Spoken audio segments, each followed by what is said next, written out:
दोस्तों, इस वक्त इजराइल और अमेरिका अपनी तारीख के सबसे मुश्किल दौर से गुजर रहे हैं। ईरान पर जंग थोपकर ट्रंप ने अपनी जिंदगी की सबसे बड़ी गलती कर दी। अब हालात ये हो गए हैं कि अमेरिका मिडिल ईस्ट से दुम दबाकर भागने के लिए मजबूर हो गया।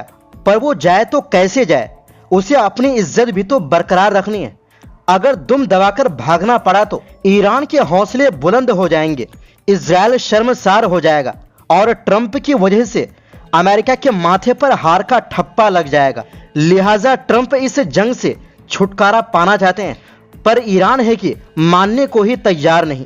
ईरान अपना सुप्रीम लीडर खो चुका है, ईरानी शहरियों को खो चुका है, छोटे छोटे मासूम बच्चों को गवा चुका है और दर्दनाक तरीके से इजराइल अमेरिका का हमला झेल चुका है। वो ना तो अमेरिका को छोड़ने के लिए तैयार है और ना ही इजराइल को छोड़ने वाला है। सबसे बुरे हालात तो इजराइल के हो गए हैं, क्योंकि ईरान जिधर से घूम फिर कर आता है वो इजराइल को पीटता है। अमेरिका तो काफी दूर है, लेकिन इजराइल की वजह से दुश्मन की पिटाई के लिए ईरान के हाथ आजाद हो चुके हैं। ईरान को भी अमेरिका पर हमला करने का मौका मिल रहा है। लिहाजा जितने भी अरब के ममालिक है उन सब पर ईरान खूब बमबारी कर रहा है। ट्रंप को अब समझ में नहीं आ रहा कि आखिर कौन सा बहाना बनाकर मिडिल ईस्ट से वापस लौटना चाहिए। एक अकेला ईरान ने ट्रंप को छठी का दूध याद दिला दिया है। दोस्तों, इस वीडियो में हम आपको बताएंगे जंग के दलदल में धंसता जा रहा अमेरिका, क्या अब नेतन्याहू को फंसाकर बाहर निकलेंगे ट्रंप? क्या है प्लान बी जो इजराइल के लिए खतरे की घंटी है? दोस्तों, ईरान और अमेरिका इजराइल की जंग हर बीतते दिन के साथ और भी विध्वंसक होती जा रही।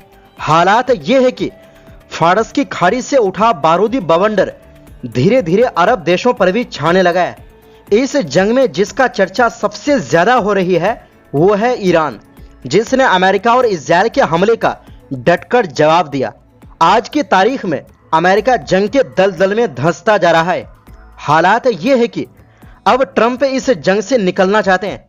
यही वजह है कि ओमान से युद्ध विराम को लेकर मध्यस्थता की अपील की है, लेकिन ईरान ने साफ कर दिया है कि वो जंग तब तक नहीं रोकेगा जब तक इजराइल में उसके लक्ष्य हासिल नहीं हो जाते। ऐसे में अब ट्रंप ने जंग से वापसी का प्लान बी बनाया है, लेकिन ये प्लान इजराइल के लिए बड़े खतरे की घंटी है। 13 दिन पहले ईरान पर हमले से शुरू हुई इस जंग में शायद ही किसी ने कल्पना की थी कि ईरान जंग में अमेरिका और इजराइल के सामने टिक पाएगा। मगर खामेनी की हत्या के बाद ईरानी सेना फिदायीन मोड में आ गई है। IRGC इजराइल और अमेरिका को पूरी ताकत से जवाब दे रही है। सच यह है कि ईरान के हमलों में अमेरिकी बेस और उसके हथियार लगातार तबाह होते जा रहे हैं। ईरान ने अमेरिका के 2 तेल टैंकर पर हमला किया। हमले में दोनों टैंकर तबाह हो गए। वहीं ईरान लगातार अरब में अमेरिकी बेसों पर भी हमला कर रहा है। अब तक ईरान के हमले में अमेरिका के 17 बेस तबाह हो गए हैं। अपने घातक मिसाइलों से इजराइल और अमेरिका दोनों को दहला रहा है। होर्मुज में इस वक्त ईरान माइन्स लगा चुका है। तटों पर मिसाइलें तैनात कर दी गई है। ईरान ऐसी ही स्थिति एक और स्ट्रेट में लाने की तैयारी में है। इस स्ट्रेट का नाम बाब अल मंदेब है। उधर इजराइल पर हिजबुल्लाह के हमले जारी है। ईरान अब हौती को भी एक्टिव करने वाला है। लाल सागर के रूट को बंद करने का प्लान है। यानी अमेरिका और इजराइल का ईरान फतह का सपना फेल होता नजर आ रहा है। ईरान के घातक प्रहार से अब अमेरिका से लेकर इजराइल के अंदर असंतोष की स्थिति बनने लगी। सवाल उठने लगे हैं कि क्या ईरान के साथ जंग छेड़कर दोनों ही देशों ने बड़ी गलती कर दी? कहीं ये जंग जल्दबाजी में लिया फैसला तो नहीं? हालांकि ट्रंप अपनी पीठ थपथपाने में पीछे नहीं हट रहे। साफ कह रहे हैं कि ईरान के साथ जंग में अमेरिका जीत की कगार पर खड़ा है। ट्रंप का कहना है, हर घंटे मुझे रणनीति बदलनी पड़ती है, क्योंकि हम ईरान को बहुत तेजी से ढेर कर रहे हैं। हमने ईरान के 2 दिनों में 54 असली जहाजों को नष्ट कर दिया है। हमने उनके 58 नौसैनिक जहाजों को नष्ट कर दिया। हमने उनकी पूरी नौसेना को ही खत्म कर दिया। हमने अब ईरान के माइन्स लेयर्स को भी खत्म कर दिया। ईरान उन्हें माइन लेयर्स कहते हैं, जो पानी में बारूदी सुरंगें बिछाते हैं। हालांकि ईरानी विदेश मंत्री का साफ कहना है कि अमेरिका की जंग वाली रणनीति फेल हो चुकी है। जो सपना ट्रंप और नेतन्याहू ने देखा था उसे ईरानी फोर्सेज ने अपनी ताकत से चकनाचूर कर दिया। अमेरिका ने सोचा था कि 2 या 3 दिनों के भीतर वो सत्ता परिवर्तन कर लेंगे और एक साफ सुथरी जीत हासिल कर लेंगे, लेकिन वो नाकाम रहे। मेरा मानना है कि उनका प्लान ए पूरी तरह से विफल रहा। अब वो दूसरी योजनाओं को आजमाने की कोशिश कर रहे हैं, वो भी नाकाम हो रही। उनके पास कोई भी वास्तविक प्लान नहीं है। ऐसे में सवाल यह है कि क्या ईरान से जंग छेड़कर ट्रंप फंस गए हैं? क्या जंग से बाहर निकलने का रास्ता ढूंढा जा रहा है? आखिर ट्रंप का प्लान बी क्या है? ये सवाल इसलिए उठ रहे हैं क्योंकि जब जंग की शुरुआत हुई तब ट्रंप और नेतन्याहू का मकसद किसी भी तरह ईरान की सत्ता बदलना था। हालांकि अमेरिकी खुफिया रिपोर्ट से जो जानकारी निकलकर सामने आई है उसने ट्रंप के पोल खोलकर रख दी है। रिपोर्ट में दावा किया गया है कि अमेरिका ईरान में सत्ता नहीं बदल पाएगा क्योंकि पूरे ईरान पर मुजतबा शासन का कंट्रोल मजबूत है।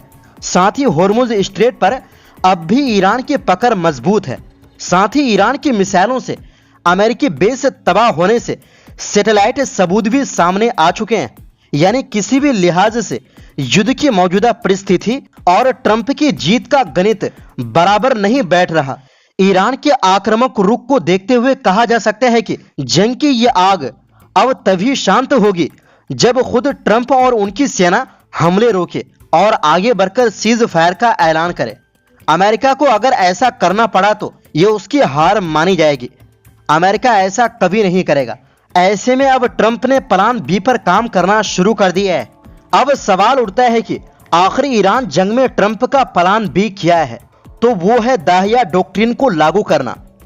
दरअसल हिजबुल्लाह और हमास के खिलाफ दाहिया डॉक्ट्रिन उनके सैन्य रणनीति का हिस्सा था, जिसके मुताबिक इजरायली सेना ने नागरिक बुनियादी ढांचे को निशाना बनाया और अब वही इजरायल के साथ मिलकर अमेरिका ईरान में करने जा रहा है। स्कूल, अस्पताल, gas plant, oil depot target करने का प्लान है ताकि ईरान में बुनियादी सुविधाओं की कमी हो जाए और जनता सरकार के खिलाफ विद्रोह पर उतर आए।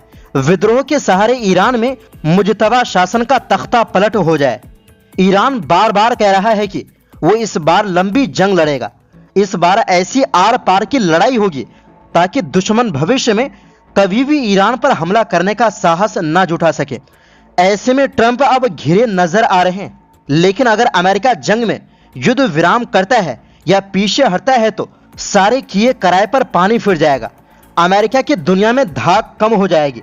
ऐसे में अब ट्रंप नया एस्केप प्लान बना रहे हैं ताकि अमेरिका जंग से बाहर भी निकल जाए और ईरान के खिलाफ उनका मिशन भी पूरा हो जाए, जिसके लिए 2 पहलू पर काम शुरू कर दिया गया है। पहला, कुर्द लड़ाकों को ईरान के खिलाफ जंग में उतारना, ईरान के खिलाफ प्रॉक्सी जंग छेड़ना जिससे ईरान अंदरूनी तौर पर कमजोर हो सके। दूसरा पहलू है इजरायल के साथ मिलकर ईरान के घरेलू समर्थन को नष्ट करना, उसके बुनियादी ढांचों पर हमला करना ताकि ईरानी सत्ता का जन समर्थन नष्ट किया जा सके। हालांकि कुर्द से अमेरिकी और इजरायली धोखे का लंबा इतिहास रहा है। ऐसे में उन्हें ईरान के खिलाफ जंग के लिए राजी करना अमेरिका के लिए मुश्किल होगा। वहीं दाहिया डॉक्ट्रिन का इस्तेमाल कर ईरान को अंदर से तोड़ना भी उनके लिए आसान नहीं होने वाला। ईरान के खिलाफ जंग में अमेरिका को उतारने के पीछे नेतन्याहू ही थे, लेकिन अब जब ईरान मिशन फेल होता नजर आ रहा है तो वो खुद जाल में घिरते नजर आ रहे हैं, क्योंकि अगर अमेरिका जंग से पीछे हटा तो इजरायल की मुश्किलें बढ़ेंगी। ईरान और भी मजबूती के साथ इजरायल पर हमले तेज कर देगा। साथ ही ईरान समर्थित संगठन और देश भी एकजुट होकर हमला करेंगे। ऐसे में अपने बनाए जाल में खुद नेतन्याहू घिर सकते हैं। यानी ट्रंप के प्लान बी से सबसे बड़ी मुसीबत इजरायल पर आ जाएगी, जो नेतन्याहू के लिए शुभ संकेत नहीं। सवाल यह है कि क्या अमेरिका ने ईरान के खिलाफ जंग छेड़कर इजरायल को फंसा दिया है?